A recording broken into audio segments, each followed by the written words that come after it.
Well, rule number one is ask that question. That's a good question. That's a meditative and prayerful question. I don't think there's any difference, by the way, between prayer and thought. I think that thought is secularized prayer.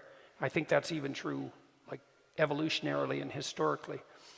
And then the question is, what is prayer? And by implication, thought. And that is the opening up of yourself to revelation, and then the critical analysis of the revelation. And so what do I mean by that? I mean, when you think, you admit your ignorance, because why think if you're not ignorant? And you note that you have a problem, and you formalize the problem, which is to ask the question associated with the problem, and then you open yourself up for receipt of an answer. It's really important to get the question right. There's the first rule. Get the question right. That's a pretty good question. That question is, how am I the best father and husband in relationship to those I love? And then that has to be a question. And then you can ask yourself, think, okay, well, how would have I liked my father to have conducted himself? And how did fathers that I knew that I admired conduct themselves? And how did great men in history who would be models for fathers conduct themselves? And what is the eternal spirit of the redeeming father? Those are all the same question at different levels of depth. And if you ask yourself that question, you'll stumble towards a revelation of the answer. And then it's incumbent on you to embody that, to act it out.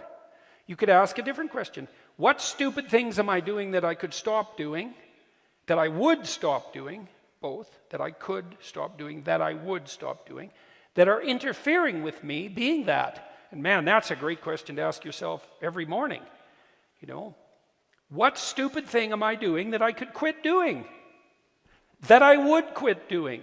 Because those aren't the same thing, right? Because there's stupid things that you're doing that you're just not going to quit doing because you like them. But there might be something on the edge there where, weak and useless as you are, you could stop that. And part of the reason I wrote this one rule here in the first book, I think it was. No, it must have been in the second book.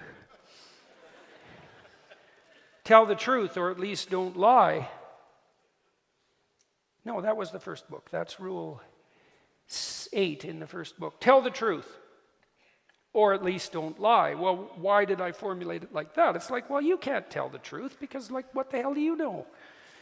But some of the things you say are lies, and you know it, and some of the lies that you tell, you could just stop telling. Well, start with that. Incremental death and regrowth. Incremental death and rebirth. And you let the lies die, and you let something new emerge instead, right? That's the resurrection. So you let the spirit of deceit perish, and you let the eternal spirit of redemption arise in its place.